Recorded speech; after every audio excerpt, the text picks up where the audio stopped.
back, you know, like I was positive after the Fondora, but I got to find more answers with this one, mate. Like, Antonio, welcome back to my channel. Now, who's ready for some fighting words?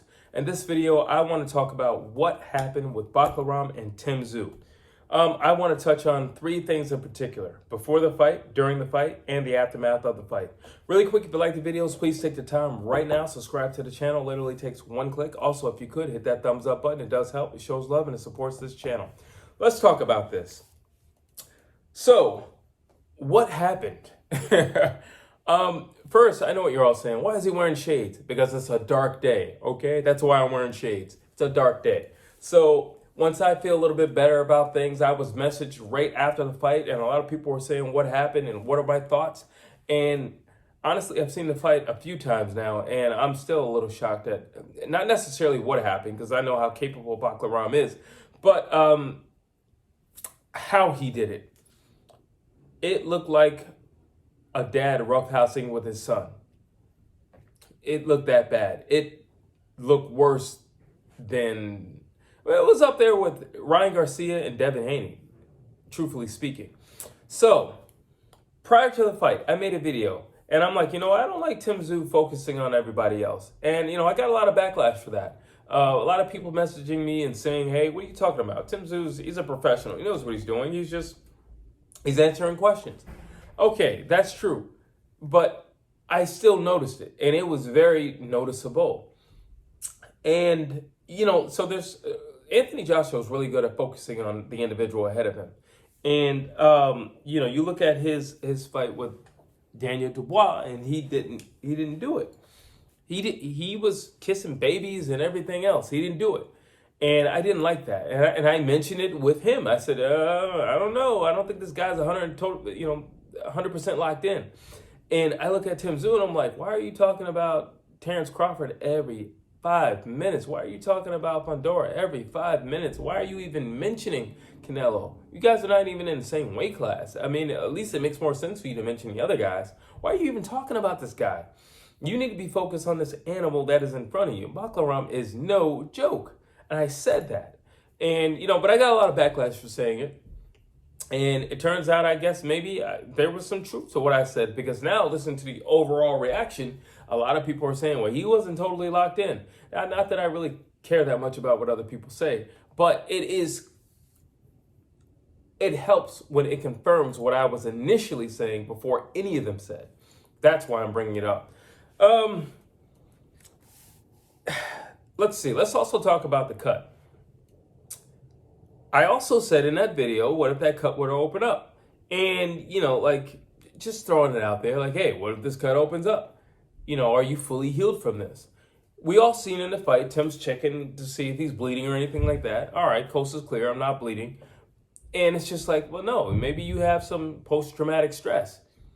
Because you were clearly conscious of this. It wasn't like blood was going in his eyes.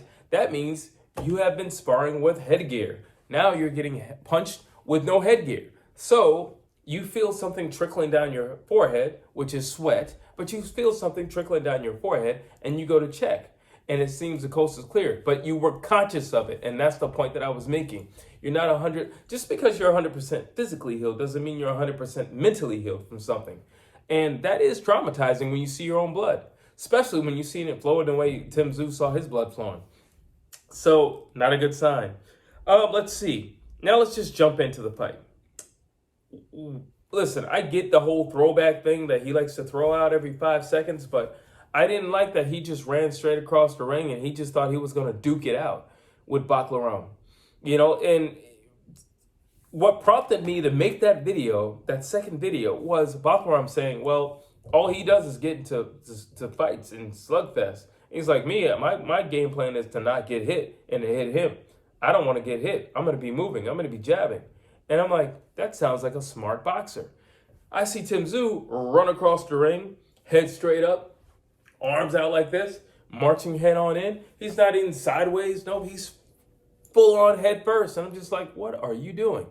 Listen, I get it, and it's ballsy. And I understand that you're a tough, manly man. But there's also common sense. And there's also, ways in which you go about things. And this is not the way. And I guess he thought, he would back Bakhram down. He's not that guy. I keep telling you people, these guys from Eastern Europe, they're not the guys to be doing that stuff with. Bakhram's not that guy. And he showed that he's not that guy. Now, I think the first knockdown, Tim Tszyu gets hit. He's like, okay, I've been here before. I know what to do. I've been knocked down before. I'm just going to get up and do my Tim Tszyu thing. No, not that guy. Okay, something needs to change up. Tim Tszyu not very good at adapting. That's one of his flaws. A lack of adaptability. Sometimes you have to back off. You got to know when to hold him. You got to know when to fold him. You got to know when to back down. You got to know when to run. He didn't know when to run. He didn't know when to back down. He didn't know when to fold him. He didn't know when to tie up. He was tying up too late. Those are issues. Now, I'm going to say something that nobody said during the fight and nobody said after the fight. And I didn't hear Tim Tszyu's teams complaining about. I didn't see the ref stepping in and doing anything. To my knowledge, I'm the first person saying this. What's up with all those back of the head punches? There were a lot of shots in the back of the head. Tim Tszyu didn't have his legs because there were a lot of punches to the back of the head. A lot to the back of the head. There was one knockdown in particular that was the direct result of one punch from Bakhram hitting him in the back of the head. I'm not mad at Bakhram. Mad at the referee. I'm mad at Tim Tszyu's team. I'm not mad at Bakhram. He's the fighter. Whatever you got to do, you get him out of there. I'm not mad at him. But Tim Tszyu did receive a few punches to the back of the head. And when you have a guy who hits as hard as Bakhram, it matters. If you don't think it matters, you need to go back, do your homework, go back and watch Andy Ruiz and Anthony Joshua, the first fight. It matters when you get hit in the back of the head. It messes up everything. You get the wobbly legs. You can't really focus. You're seeing things. Your head is spinning around. It matters. And I saw the same effects with Tim Tszyu. But nobody said anything. And his team, once again, I'm going to get on them later because I'm going to get them. Don't worry about that. I just didn't like what I saw. The instructions coming from his team weren't great instructions. Listen, sometimes you mature and you grow and you move on from the, I get it. I've been with these guys for 5 years and they took me from the amateurs to the pros. Well, it's time for me to move on because I didn't like what I saw the other night and it was quite frankly disheartening. Let's see. Bad matchmaking. Now I'm going to get into his team. Bad matchmaking. Bakhram was treated like a tune-up fight. Bakhram is not a tune-up fight. He's nobody's tune-up fight. He's an undefeated guy. What are you talking about? He has over 70% knockout ratio. He's an undefeated guy. He knows how to box. He knows how to brawl. To my knowledge, he's never been down. What are you talking about? He's an extremely durable guy. He's nobody's tune-up fight, but he was treated like a tune-up fight. Tim Tsz유's team was so hungry to get that belt that they didn't fully respect and acknowledge who was holding that belt. Listen, that was important. Who's holding the belt? No, they didn't. They just wanted to get him in here. Listen, if we can get our hands on a belt really quick, let's just do it. This guy's coming in. He's coming back from a loss. And you put him again against probably number 2? Are you insane? Are you out of your mind? Think. And I don't think there was a whole lot of thought process. I just think everybody wanted that belt. And they wanted that belt so badly that it was just like, it's now or never, kid. What are you talking about? He's still young. He still has time. It's not now or never. But like, we got to be smart with our matchmaking. This is it's not just his career, it's also his life. You saw what happened to this man. It's also his life. Don't like that. I get that Tim Tszyu says he's a throwback fighter, and that's why we love him. I love him for that reason. You don't see a lot of guys like that. I mentioned Charlo earlier. He took the knee, I mentioned Anthony Joshua earlier. He quit in that first fight with Andy Ruiz. And that's something that we know Tim Tszyu would never do, and that's why we love him. And I do love him for that. I respect him for that. He's an honorable warrior. I respect him for that. However, it is your job as his management team to say, we love you for this. We love you that you're a throwback fighter. We love you that you'll fight anyone, anywhere, anytime. We love you for the simple fact that you are here to please the fans. But it is our job to make sure you don't have to take it that far. You don't have to take it that far. It's their job to do that. You find the right fight, the right fighter to get him on the path to where he needs to go, especially with all the momentum that he has behind him. And you didn't do that. I don't feel like you did that very well, to be honest with you. Now, why wasn't this fight stopped sooner? Where's Tim Tszyu's team? Why didn't they stop this fight sooner? This was never going to end nicely. It was never going to go in your way. And if you've been around the ring long enough, then you could see that. You didn't need for it to go any further to see that. You could see it. And yet it's just like, well, no, Tim always gets knocked down, but he'll get back up and he'll rally himself and he'll fight through it. And this ain't the guy. Bakhram is not that guy. And you had to have seen that very early. He was crisp, he was sharp. And then, Bakhram was big too. He was big. And he wasn't wasting energy either. He had easily a lot more rounds to go before he started getting sloppy. And that was going to be a problem for Tim because he had already started getting sloppy and desperate. And he's hurt. And he doesn't have all his coordination. This is not going to go the way you guys have planned. It's not going your way. Know when to hold him, know when to fold him, know when to back down, and know when to run. Drop the white flag and run. Because it ain't going to go the way you plan. Where does Tim Tszyu go from here? I'm going to shock a lot of people with this. I'm not with what everybody else says, just take a lot of time off and think about yourself and get back to the drawing board. I'm going to say some things that are going to be a little hurtful, but I'm also going to say something that's also going to be a little daring.